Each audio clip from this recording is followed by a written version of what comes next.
Well, welcome, Philippa. I am absolutely delighted that you could join me on this set episode of the relaunched A Better Entrepreneur podcast. And we've got an interesting back history, haven't we? Because we were friends a very long time ago, and you've been an entrepreneur that I've admired for longer than that.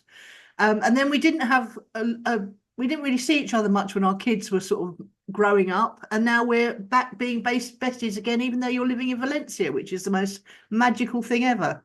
I know it's pretty crazy, isn't it? And that's I life. know. You come in and out of contact with people, and I think there's always a reason, for that. And listen, when you go off and have friends, when you have kids, when you go off and have kids, you literally you go MIA for like 18 years. I remember some very dear gay friends of mine from Brighton said, "We'll see you in 18 years." I'm like, "Don't be crazy, I'll be around." And then literally 18 years later, they met my kids and were like, "Wow, see, I told you." So you're from the same hometown as I am, roughly. I'm from Worthing. You were Port Hove, Slade, weren't you? But Hove, Hove, oh right. Hove actually. Hove, Even though actually, yes. it certainly wasn't Hove actually. But anyway, go No, on. but then, I didn't actually meet you until you'd been off to New York and come back. And I Yeah, remember you walked into a bar in Brighton with one of those conical bras on. And but I had met your brother. I had met your brother Madonna-esque. before that. Yes. So tell us a bit about your early life, because I always believe that entrepreneurs are either born or they're made through the circumstances their lives take. And Yeah. so tell us a bit about your early life and then how you ended up in New York and what you did there and how you ended up where you are now today. So Oh gosh, I I haven't know. got enough time. Well, I started. I mean, I left school pretty early. School didn't get me. I didn't get school. It was a really ugly affair, and I just couldn't wait to get out of there. So I decided to get out and start working, which is what I did. And I worked very early on making sandwiches at 5 o'clock in the morning. And I had a Wow. little yellow van, and I went off into business and industrial estates in East Sussex, selling sandwiches out of the back of a van. And I actually loved it because I was free, I was chatting, I was talking to people, it was a laugh, it was, so it was nice, it was fun. But Brighton at that time didn't hold enough for me. And I needed to break out. I needed to go to the city. So I moved to London very early. I was 18, didn't carry on with further education. I worked in a bunch of restaurants in Covent Garden, and that was an absolute riot. And I made a fortune because back in the day, with lots of tips and lots of lovely money, it was great. And I did that for a little while, but quite quickly realized it wasn't that fulfilling. And I knew I had something creative in me, but I'd never kind of had a careers officer that guided me or anybody that really guided me in Mm, discovering who I was. I just don't think it was a thing back then, no. unless you had a good education, unless you had a good teacher, unless you had a good careers officer, which I just didn't. I wanted to do something creative. So I went to the photographer's gallery. I'd always loved photography, always loved imagery.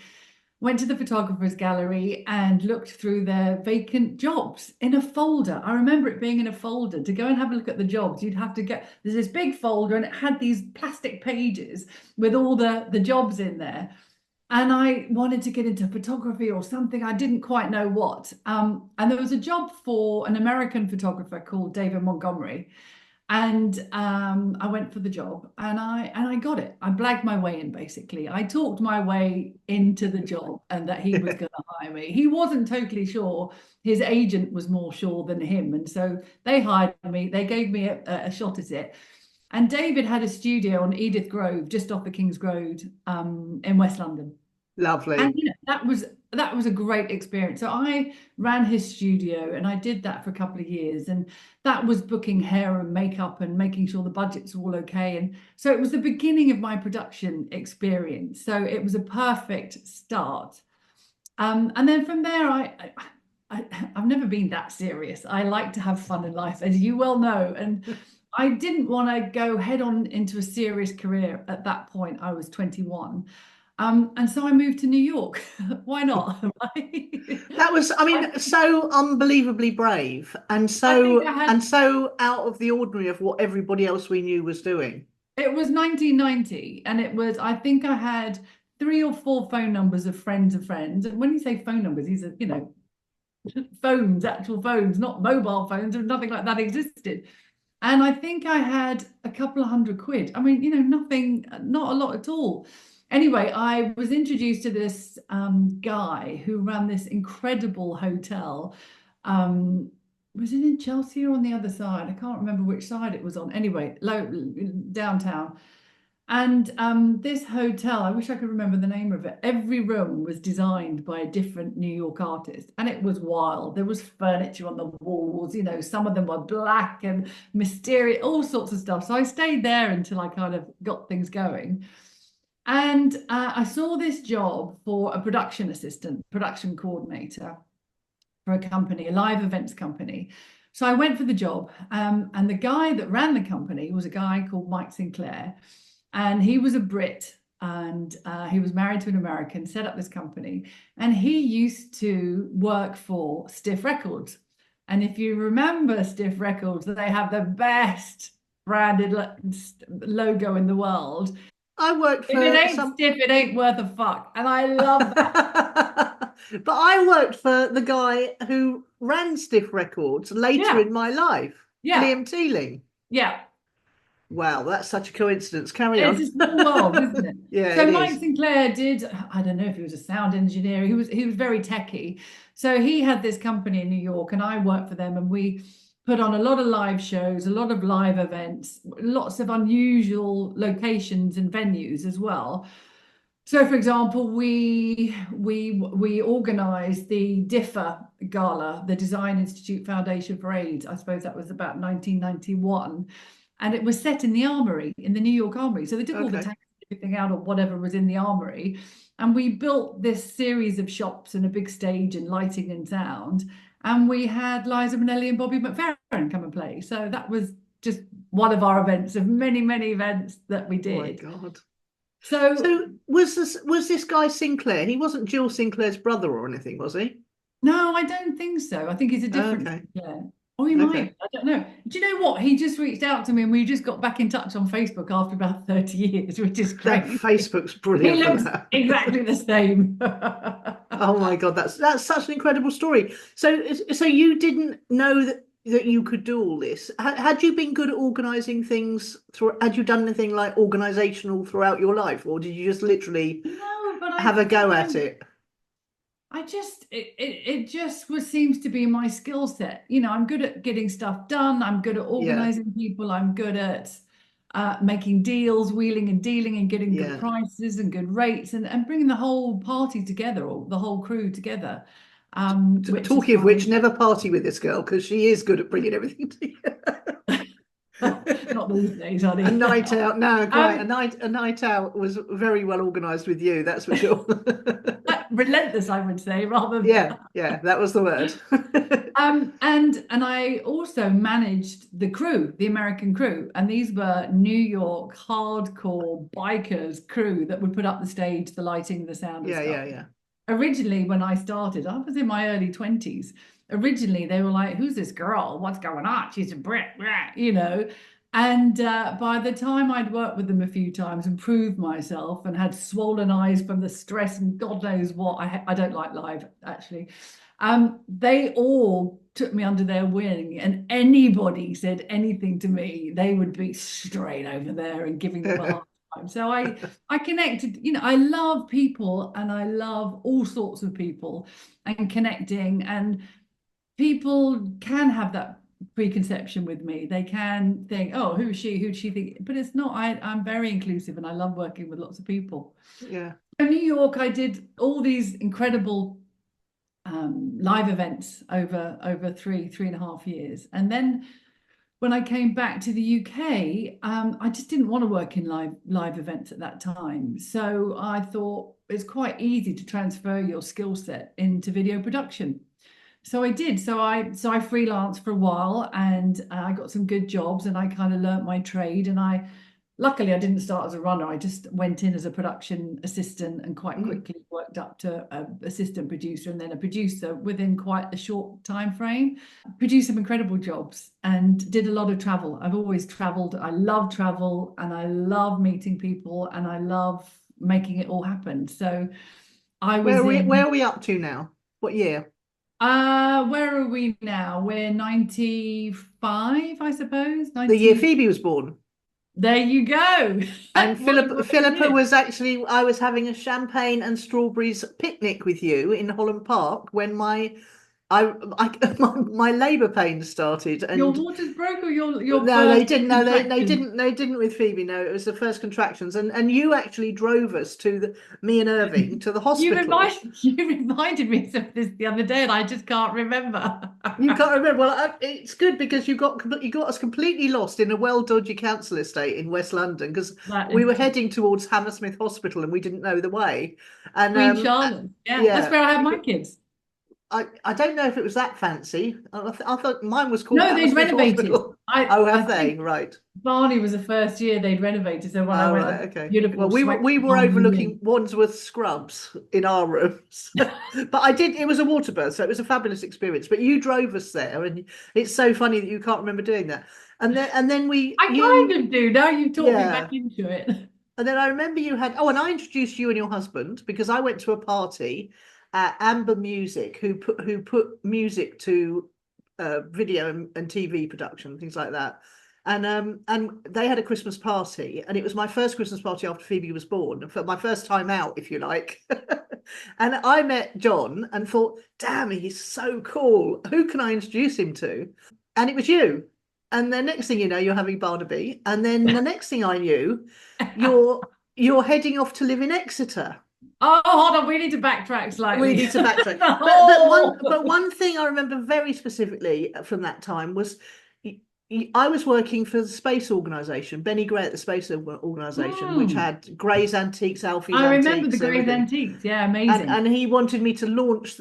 Well, first of all, I had to oversee the renovation of a cafe, the Victory Cafe. He wanted it all I 1950s. remember. Yes. And then he wanted me to launch it on a budget of about £2.50. I did the fashion show over the River Tyburn in the basement and got Vidal Sassoon to do the hair, and Alfie's people were supplying the clothes, and I got all my mates up to model. I probably wrote you into modeling because you were thin as No, well. not me. Not me. And Always then behind the my sister was singing with her jazz band, and it was just a really amazing night. But I do remember from that time we spent quite a bit of time talking about careers and business, and you gave me, and anyone who watches this podcast will know that I'm always banging on about my moleskin diary and how I lay it out, how my friend Philippa told me to. And here is the friend Philippa who actually gave me my time management system.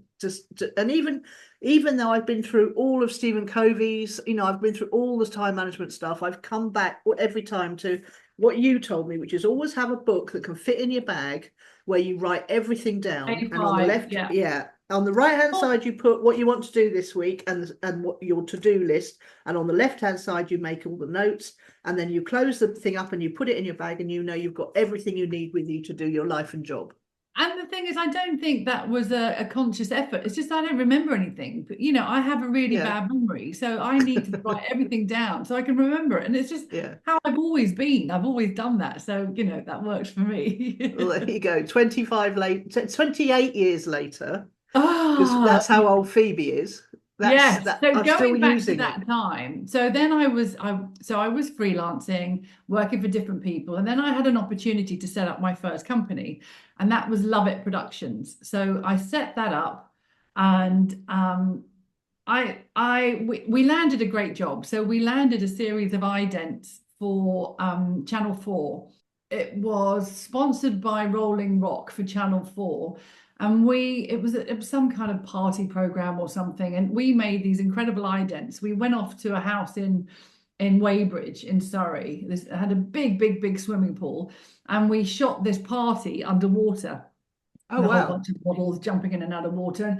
And this is back in the day where there were no GoPros, you couldn't buy anything off the shelf.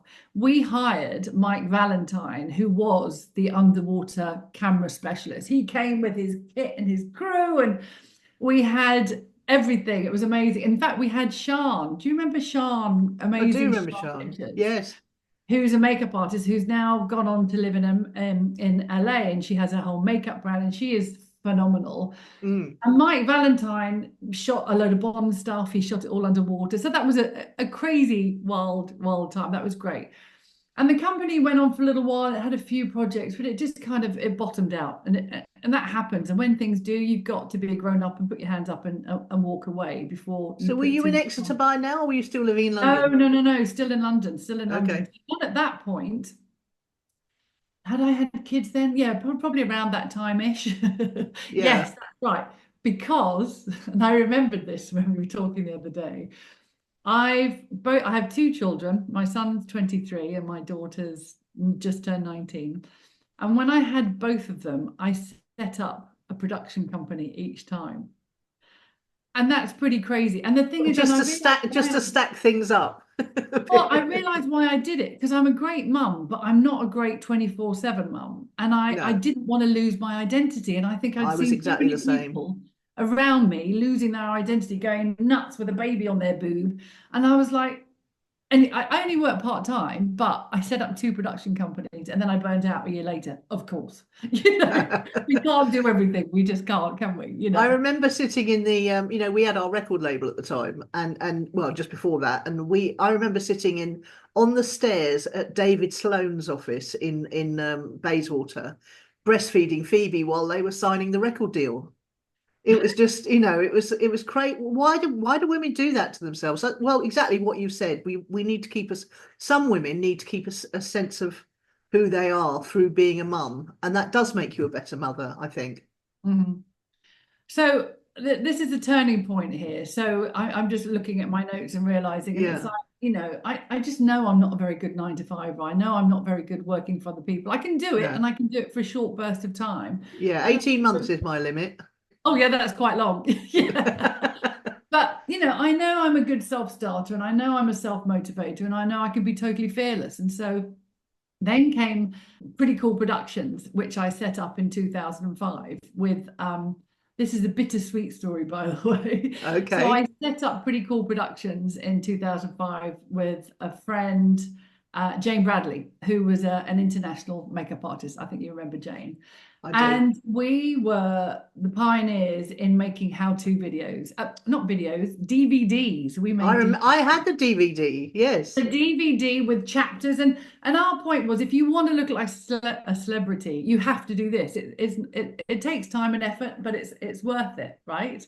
So we made the DVDs. It was great. We were getting sales. We put in our own money, and we were getting sales, and we'd made back our money, and we were getting better and better, and we were introduced to lots of different people, and things were going really well. And then, do you remember the launch of the Boots, Here Come the Girls? That campaign was launched in 2007 For Boots. for Boots. I, And I with do remember the ad. Yes, I do remember the ad. and with the launch of the campaign, you got a free DVD, makeup DVD, Okay. and they plagiarized our DVD. They copied it like for like, word for word, Wow. with a different celebrity makeup artist. So basically, we were fucked, right? So Boots rips you off. What are you going to do about it? Well, So every big corporate rips you off. Yeah. we went to lawyers. We went to IP lawyers, intellectual property lawyers, Yeah. and we had meetings. And they said, basically, if you want to take on Boots, this is kind of what How we do. deep's your pockets? Yeah. You need to start off with 100 grand if you want to Yeah. fight, but you probably lose. So, you're probably going to lose that money. So we just had to put our hand up and say, look, we did a great job. We know that we're proud of what we did. Yeah. And we just called it a day, which was Yeah. a shame. So that was Pretty Cool I Production. had exactly the same experience with the Financial Times and My Money Gym brand. They Yeah. they opened a sub part of the Financial Times called the Money Gym. And I had, I had URLs, I had the book, I had all the everything that could prove I started it in 2000 or so, and they were trying to do this in near 2010. And yeah, same thing. You can't fight it, even if you've got it trademarked. Unless you've got very deep pockets, you can't fight it. So best to move on. You're right. So what did you And move you on know to? what? That makes my heart What? race again, because we were so distraught. We were so upset. We'd put Oh so much no. time and effort into that, and we really felt passionate about it. And actually, we did end up working with a Middle Eastern company who turned it into an app. And this is 2007. Wow. This is a long time ago. And so we did sell a little bit, but we'd lost it by then. It was time to let that go and just know that we'd kind of done a good job and just, Yeah. move on. So It's on your CV. I on always think to the myself, it was a good one. It's on my CV. And so one of your questions was, what's the toughest time? I mean, that was a pretty tough time. That was a very tough time. And, when you hear, when you find out what's going on, your heart sinks, you're just absolutely distraught.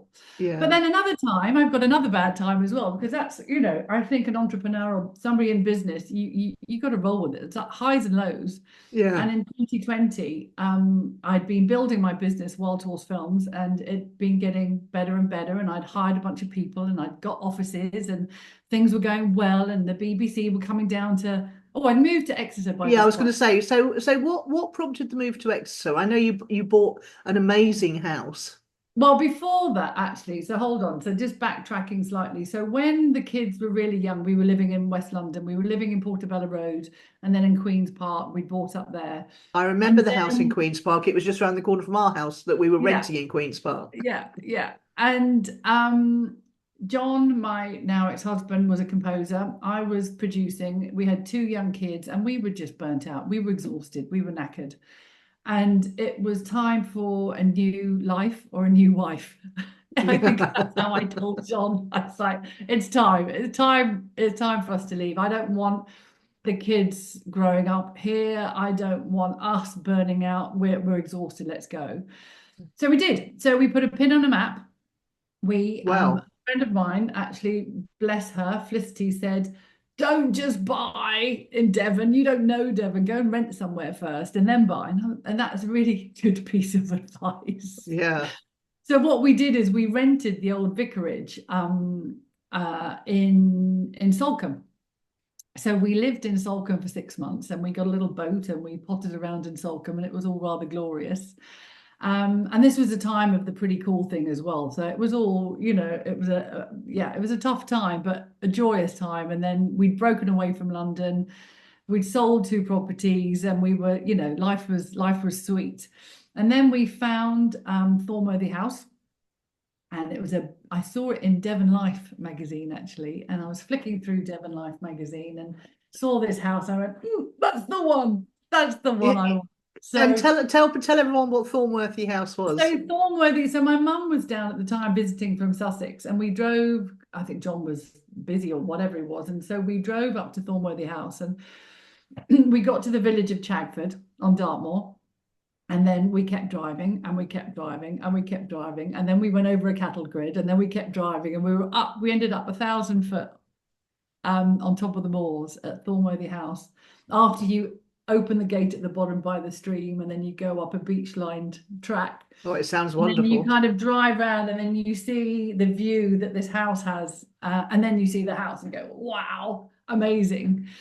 So it was a big house, big chunk of a house, and it had 2 cottages.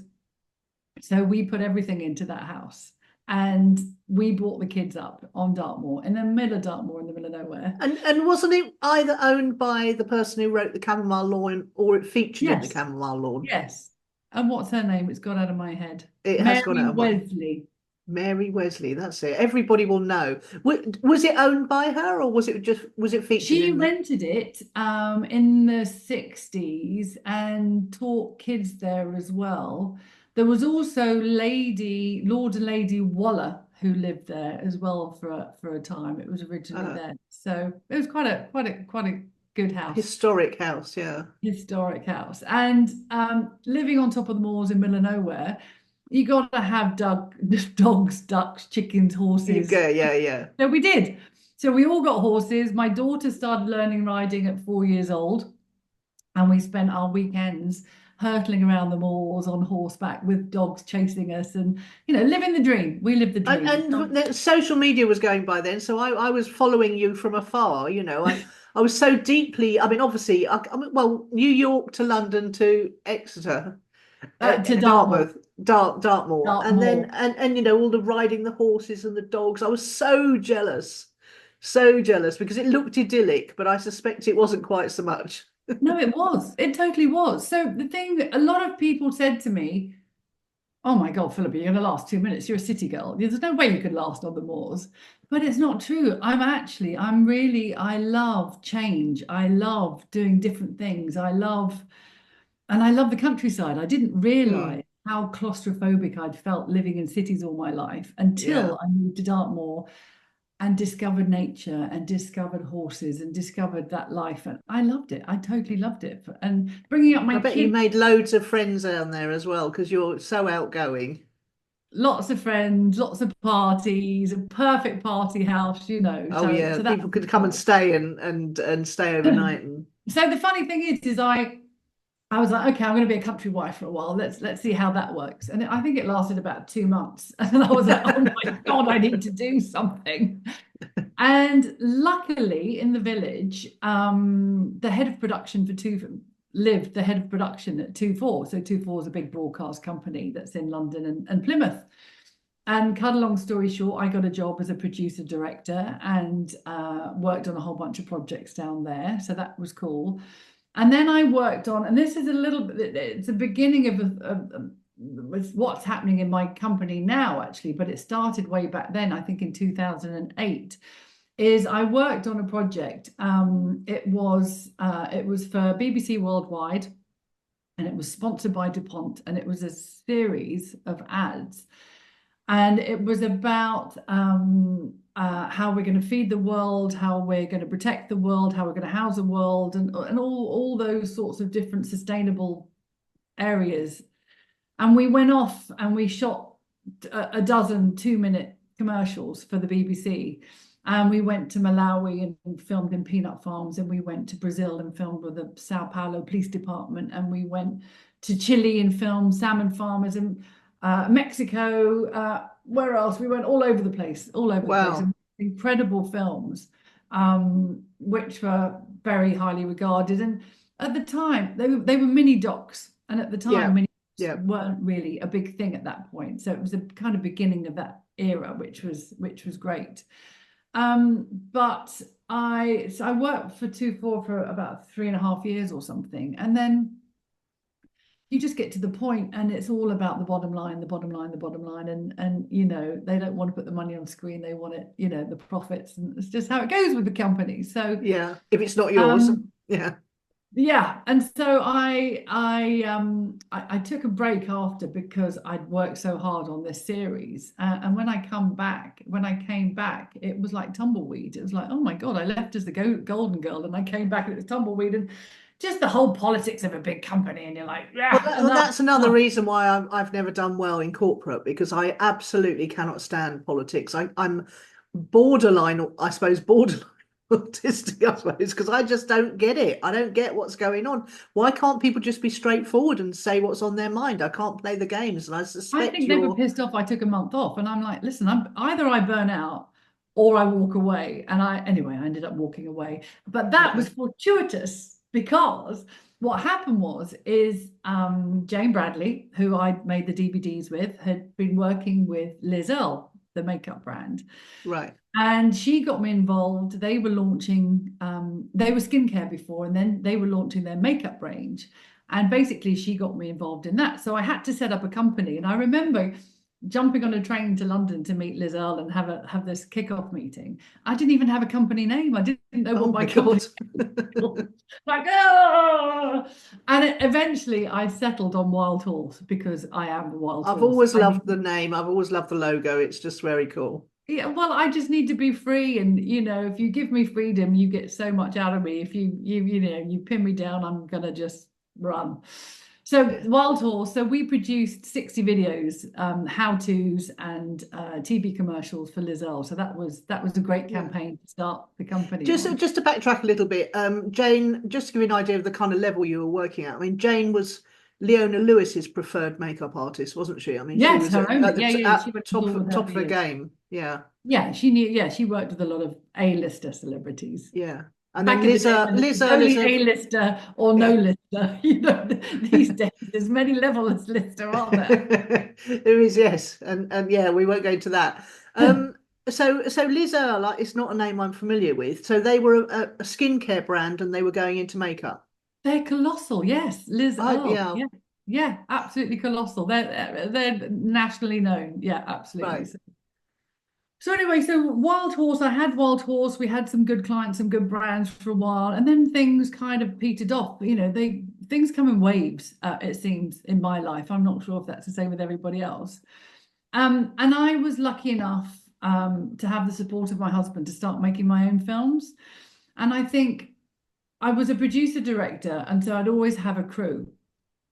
And just backtracking to in fact, we should pick up with that afterwards. What's changed in my industry over Yeah. the years? So I was lucky enough to start making my own film. So I was always reliant on cameramen, sound men, editors to produce something. And I just thought, I just want to make my own films. I want to do it myself. So I bought some broadcast camera equipment and sound equipment and the software that I needed to edit, and I just taught myself.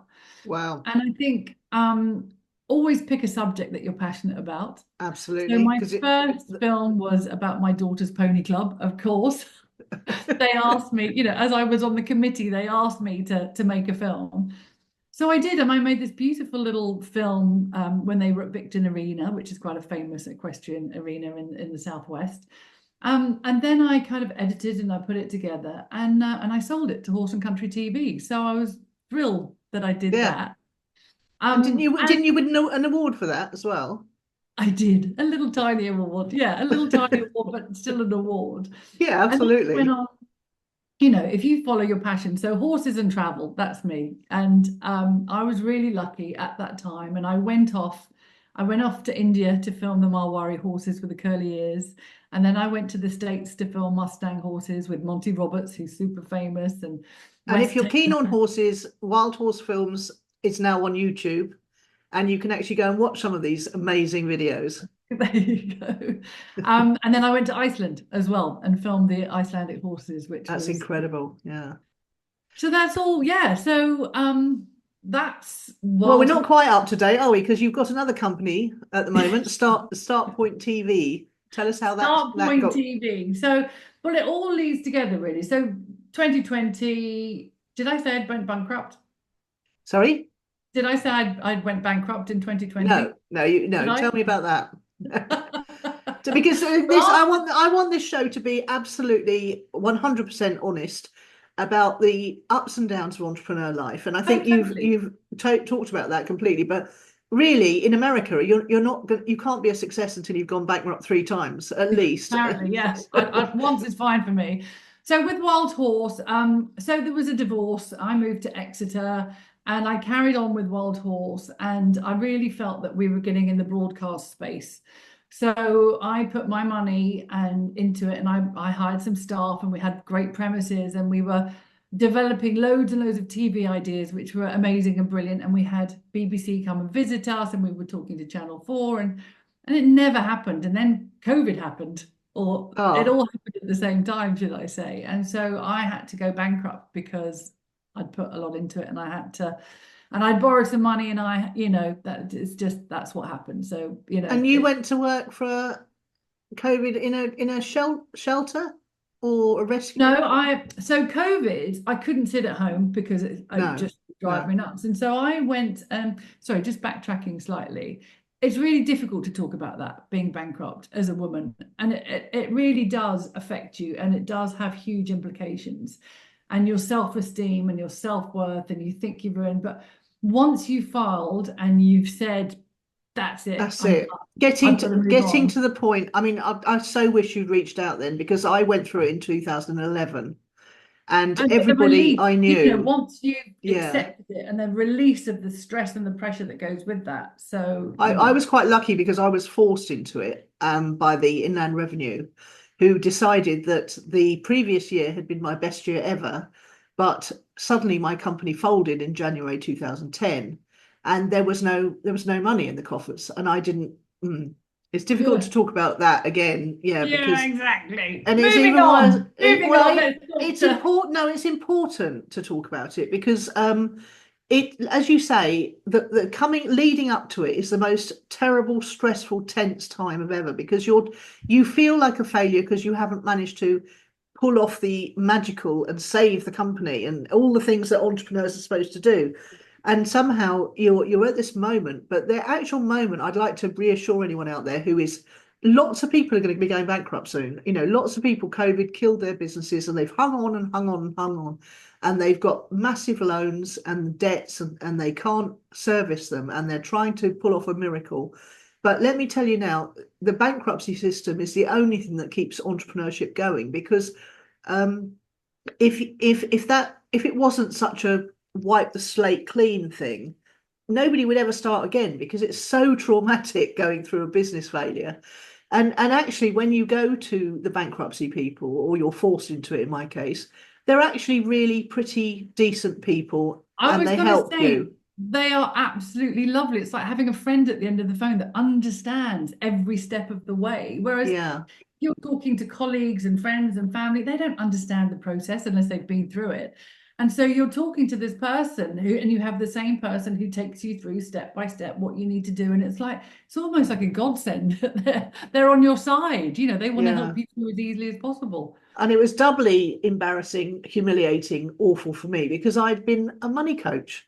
I'd had the money gym. I'd written a book about money and wealth creation, and I'd followed my own advice. But the bit I didn't know was that there was a global economic crisis in 2008, which spread to the UK by 2010. And nobody in the property world was immune. Nobody in the wealth creation world was immune. I had an internet marketing company by then, but and we'd had the best year ever, like I say, the year before. But nobody was spending on marketing. So it was, and I can see the signs coming again. I really can. So the fact, and so I was scouring. I had all these alerts set up for my name, because I knew it was going to go into, is it the something almanac you get listed in as a bankrupt company? And I was mortified that this shouldn't. I knew I would tell people about it after the event, but I didn't. I wanted to get it over with and then be able to talk about it in the past, rather than having it happen to me. I was the same. I was just head down, get through it, and then you can tell people about it. And So you got to this point of relief where you had to do it, and then what happened? What did you do afterwards? Well, so then it was COVID, and I went and worked for a domestic abuse charity, and that was pretty humbling, suddenly earning minimum wage, whatever it is. And it wasn't about the money, it was about just doing something to help. And in COVID, domestic abuse, I don't know what the percentage it skyrocketed, didn't it? Yeah, it was crazy. So it just felt like I could help a bit, and I hadn't had Did it make you feel grateful that you weren't in that position? Because I think gratitude is one of the best antidotes to feeling sorry for yourself and helpless. Well, if you can turn that into gratitude. I never had domestic abuse problems, and so I had a strong relationship. I had great kids. I had great friends. I had great support around me. I've just been crap at business occasionally along the way, But it was a case of circumstance as well, It wasn't totally my fault, but it is what it is. 2020, what did you do? No, not 2020. So when did I? So I suppose. Yeah, so halfway through COVID, I was speaking to a friend and colleague, Thea Cole, who I'd known for a few years. And we decided to set up a production company. And the initial idea, Start Point 1.0, was to create digital media in the regions and have a live channel. So for news, for stories, for all sorts. And in COVID, there was a lot of discussion, and we spoke to a lot of people, and we needed to raise money to set up the channels to do this live streaming. And we'd actually got to the point where we could raise some funds, so it was getting quite exciting. And at that point, it was about a year into it, and it was COVID time, so everything just took longer and longer and longer. We just went, it's not going to work. The business model doesn't work. Let's not do that. Let's pivot. Let's change. Let's not take anybody's money. Let's just do it on our own. Do what we do best, and set up a digital agency, so a production company. So that's what we did. So Start Point 2.0 was launched, and we won a bunch of projects quite quickly between us. And we made a lovely series for BBC Bite Size, GCSE Music. And we used the Purcell School to film all the musicians playing the pieces. Right. And we went into a studio with Kemi Rogers from Capital Radio, and she presented it with all of this behind her. So they've only just launched, actually. It's taken a year to launch them. So they're now available on the BBC Bite Size. And we worked with some other projects and worked some other ways. And we were working with charities, and it felt like it was going off again. We were heading off in the wrong direction. And so, a couple of days with Thea, who's my business partner, and it always, when we get together and we spend a couple of days walking, talking, things happen. And we thought, do you know what, we can change this. Instead of us working with the little charities and getting tiny budgets, why don't we work with the big brands who have got their corporate social responsibilities, bring them in and then match them with a client, a charity, and then make some social impact, some great video content or a campaign. So that's what we decided. And then in the meantime, we met Louise Allen from the Spark Sisterhood. And this woman is just amazing. She's absolutely, truly amazing. I love her already. And she has come out of the care system, and she is absolutely passionate about supporting girls coming out of the care system. And at the moment, they come out at 16 and they're left to just get on with life on their own. Good They're God. not given any skill sets. They're not given in any direction. They're not given anything. And a lot of them end up in county lines, prostitution, 0-hour contract paid, really crappy jobs. And it's not fair. So Louise has pioneering these new programs where she's taking 10 girls at a time, and she's taking them away for a month, and she's upskilling them in all those things that we would have learned from our parents. So how to hopefully cook, how to clean, how to look after yourself, how to write a CV, how to go for an interview, what to say in an interview. So this is an incredible program, and there's some big brands that are paying for this program, and we're filming this program. We're also talking to some broadcasters about this as a series because it's ongoing. We'll just keep rolling it out around the country. And at the end, they can win an apprentice or an apprenticeship or a work placement.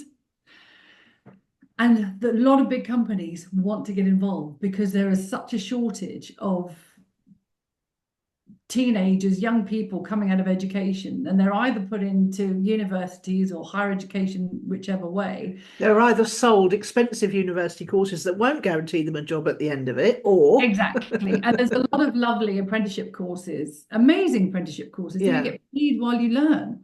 And as long as you've got the right attitude going in, it doesn't matter about your qualifications. They're not interested in that. We also higher for attitude, definitely. Yeah, we did a piece of work for Automate UK, who are an engineering charity, and they are hiring engineering apprentices.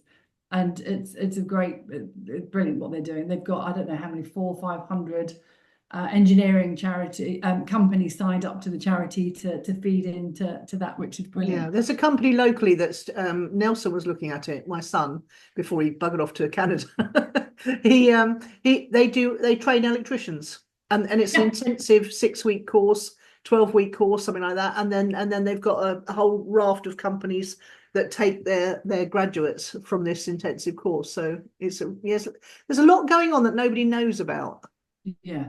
And we need to make everybody aware. So the Spark Sisterhood, and it's from care to career. That's the title thus far. I'm going to get the link for that off you, and so I can put it in the description underneath. Well, we're shooting a teaser next week, actually. So we're shooting a teaser with five girls, and nice. Incredible. We've got the Royal Navy coming in, teaching them how to cook, and then they're doing a self-defense course with them. And then we've got other people coming in and teaching them different things throughout the day, which we're filming all of it. So that lovely. That's a kind of proof of concept, really, is what we're doing. Yeah, and that's Start Point TV, and you've still got, now tell us about what we've been doing together with Wild Horse. Well, exactly. That brings me on. So Wild Horse, Wild Horse is just me. It's just my thing. And even though the company went bust, and that's the limited company is no more, Wild Horse was resurrected, and that was down to you.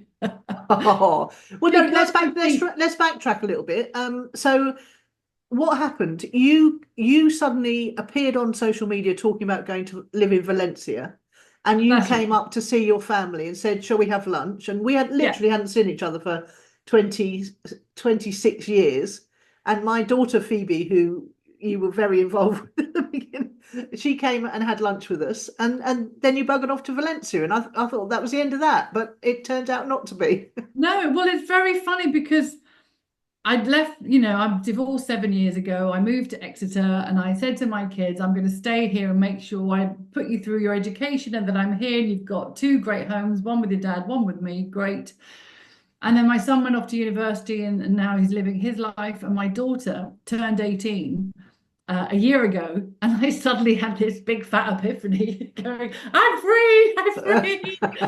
It was like, so I decided, I was like, okay. So I started looking in the UK where I wanted to be. And it was like, I don't want to be here. There's nowhere in the UK I want to Sunshine. be I need at the moment. sunshine. So deprived of sunshine. And even though I love the Southwest, I've been there for 15 years, 16 years. It was like enough now.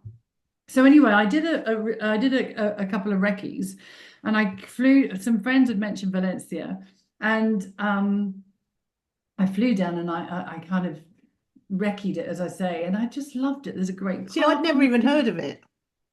and there's a great beach But and it's a really beautiful old city as well. And there's just a lot going on here. There's a lot going on. So I kind of the went weirdest thing was you announced you were going to Valencia. In the same week, an ex-business partner and great friend of mine, Neil Asher, announced that he and his wife and their children were moving to Valencia in the same week. It was really very who are bizarre. now great friends, by the way. Yeah. In fact, I'm going for dinner next week. I woke up at 4 a.m. one day and I thought, I've got to introduce them. I've got to. And I woke up literally, I couldn't sleep until I'd done that. So I got up and I typed an email to you and I typed an email to Neil and I hooked you up together. And then I went back to bed and went to sleep again. Hysterical. Yeah, it's good. So my daughter, bless her, Biba, when I came back, I was all excited about moving. And she's like, Mom, can you please just wait till I finish my A levels? I was like, okay. So your son's a rugby player and he's at university in Cardiff, is that right? He was at university in Cardiff. So Barney, yep, is 22, 23. He did sports science, but his passion was rugby. So he's played rugby his whole life. He was scouted quite young at 14, I think. And he was in the Exeter Chiefs Academy for many years. So they're cool. They're great. Both of them are great. So, and they've both been here. So I moved. Only just in the case of your daughter. And in the case of my son, he missed his first. Oh, yes, of course. There were passport issues. No, he just was late to the airport, so he had to get his next flight. So let's talk about how you went about having identified Valencia as a place. How did you go about identifying places? Did you do any research about being a digital nomad at your age? And how did you go about having decided you wanted to live somewhere else? How did you go about it? So it's slightly complicated these days because, of course, of Brexit.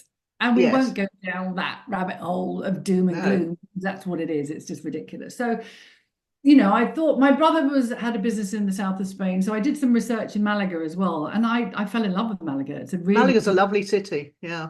I mean, most people know it as a gateway to the south and the beaches, but actually Malaga itself is a really beautiful place. So it was a hard choice between Valencia and Malaga. And I thought, well, let me just start with Valencia. I can move around. So then what I had to do, so I'm a partner with so Thea and I are partners and we've got our limited company Start Point. So then what I had to do from January was the process of getting a digital nomad visa. So to be able to work in Spain for 2 years only, I had to apply for a digital nomad visa. And that's a lot of paperwork and a lot of effort. And I hired a company to do it for me because that's overload. Too much paperwork, too many T's and I's to be crossed and dotted. So that's the whole process I've been going through. And it's still ongoing. I've got my visa now, but now I'm about to go for my TIE, which is my police appointment where I go and get my fingerprints and then I get a TIE card, which enables me to fly in and out easily. Right. So I can be anywhere. So what I did is I rented a big house on the outskirts of Valencia with other digital nomads and entrepreneurs, and we've got So a it's a big co-living, working kind of place. co-living working space. And I just thought it's a nice way to land somewhere, isn't it? You know. Yeah. And I signed here for 5 months, and then in January I'm going to move into the city or move near the beach just for a change. So I thought I'd do 3 months, and then I thought, I don't know where I'll go after that 3 months. I can go anywhere I want as long as Fabulous, I've got my fabulous. business running, you know. So it's not many points in our lives that we're free and able to do what we want to do. It's And hard though to decide what you want to do, especially when you've spent up 20 or 8 years making all your decisions based around the well-being of other people, which is what we sign up to as mums. I know that, but yeah, but yeah, it's difficult to come out the other end of that and know what you want now because you're different yeah. after 28 years, aren't And the you? thing is, I wasn't totally sure where I mean, I knew I had to be within 2 hours flight of London because I still have to go back for meetings and filming and Right. stuff. But Yeah. generally, I can spend my time anywhere in Europe. I wasn't going to go north. I No, wanted, God. so I had to go south, and so I've ended up here for now. And I'll spend 2 years in Spain, and then I'll see. I have no idea where I'm Okay. going to be. Maybe we Well, should do an update in 2 years. yeah. Oh no, I'm going to be interviewing regularly now. So, because I want my viewers to get to know people, to get to know this whole swathe of incredible Gen X and Boomer. I interviewed a fabulous Boomer the other day. I mean, I'm not someone to put labels on people, but it just sort of helps people realise that life doesn't end at 30, or even 40 or even 50. No, exactly. We can just get started again. You can actually recreate a whole different life if you want to.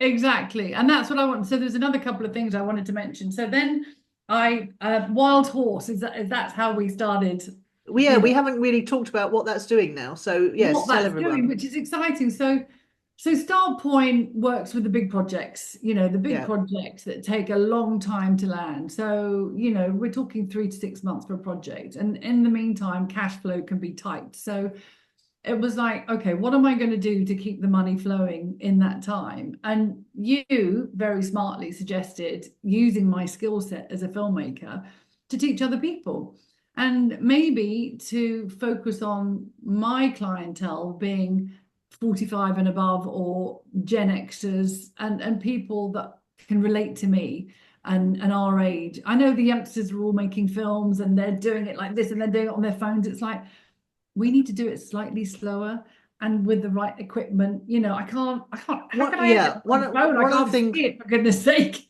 Well, I know that's what I said to you the other day. I said I do want my editing on my laptop. I can't even see on my phone. But Exactly.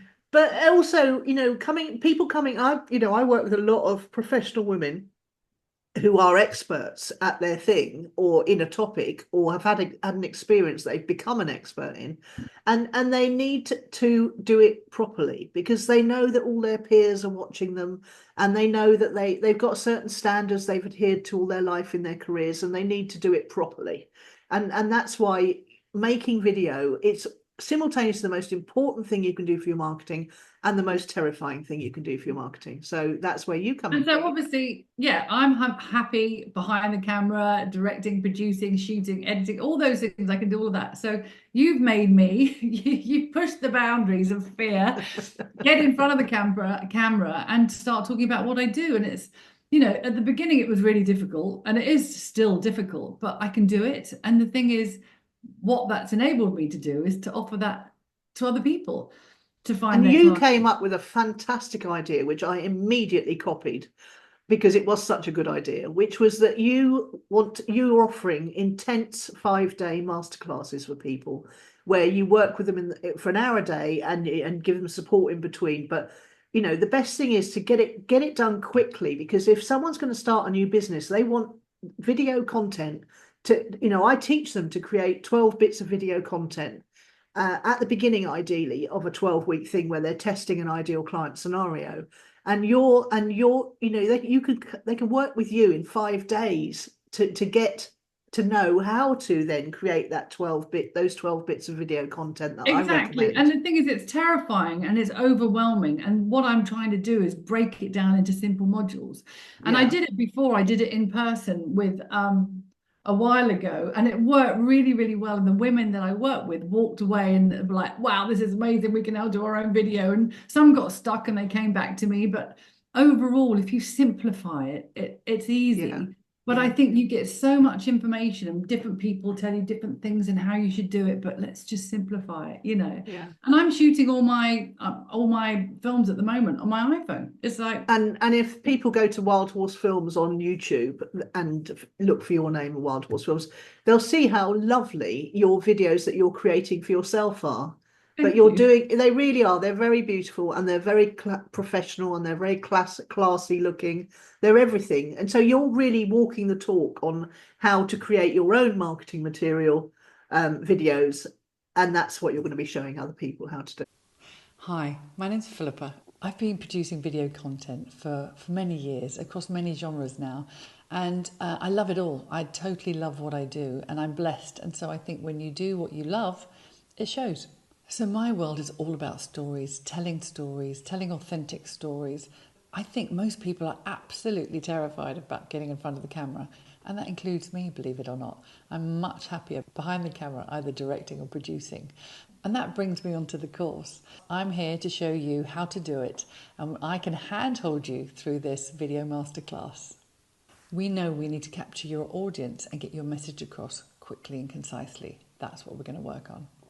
It's only 5 hours, and at the end of it, you'll have your first video. Please get in touch and I can give you more information and tell you when we're running these classes. Thank you so much. Have a great day. Well, that's thanks to you, Nicola. I wouldn't have done it on my own. I would have avoided it as much as I possibly could.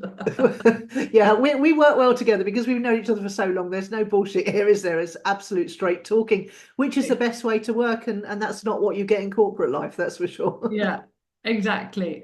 So you feel excited about that. You're working on your Spark Sisterhood collaboration, which is filming next week. And now the other thing we've got to mention is suddenly there's this massive floods in Valencia. And you know, I've got 2 friends there now, and I was like all over the news thinking, you know, and I said to you, and you'd been out volunteering, hadn't you?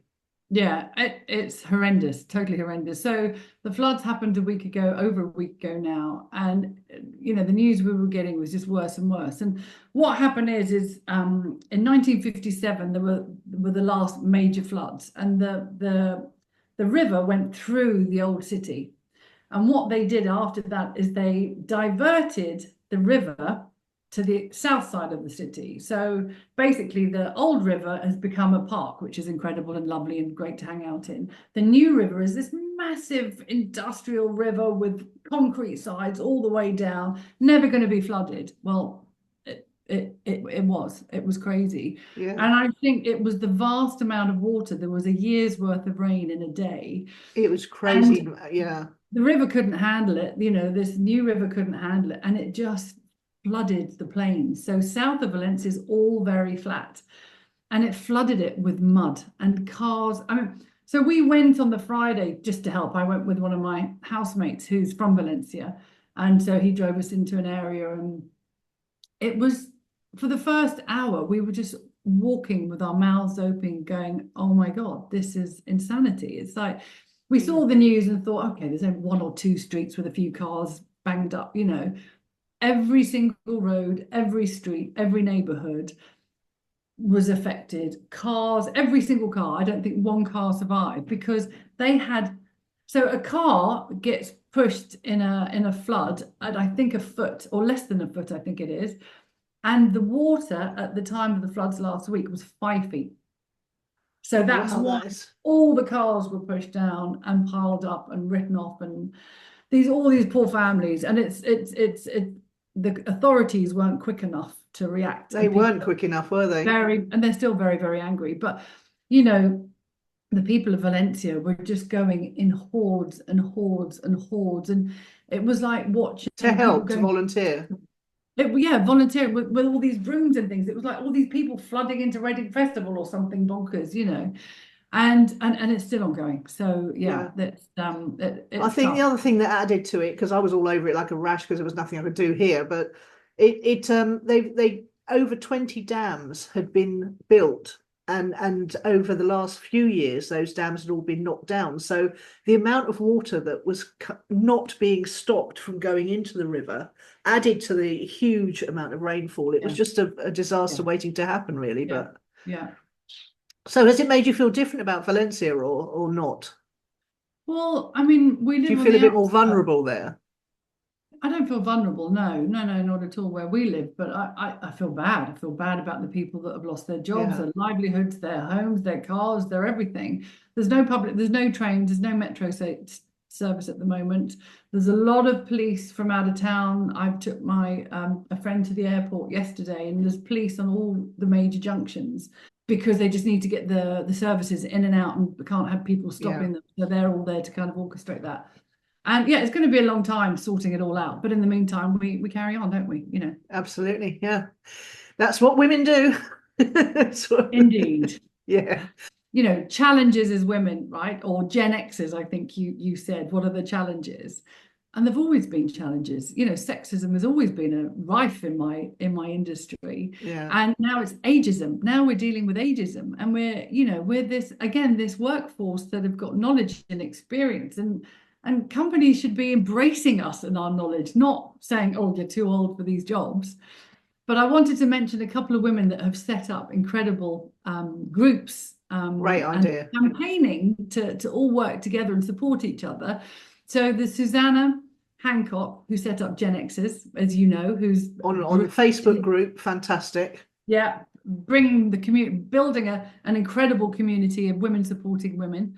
And then there's Tirza, whose surname I don't know, but the She Exclusive, I'm sure you can put the link in somewhere, is doing that in Valencia and the surrounding areas. And again, supporting women, Gen Xers, and just supporting each other. And that's what we have to do. That's how. You introduced me to Susanna's group, and I'm not a group.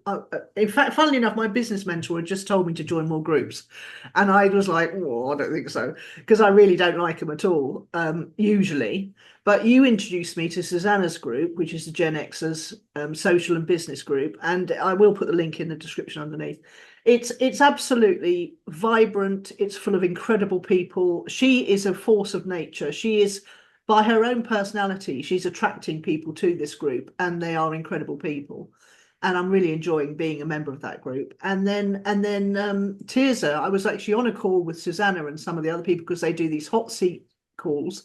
And Tirza was on there, so I was able to, she reached out to me on Facebook or vice versa. I can't remember, and I said, "Look, I'm a friend of Philippa's," So Great, it's already working. It's already working. Supporting each other. Yeah, exactly. Well, listen, it's been brilliant. It's been real. Well, thank you very much. And I've learned. Or are you done? No, I mean, we've covered it. You've naturally, the conversations flowed through all the questions I would have asked you, which were, what are the high points, what are the low points, what made you make decisions?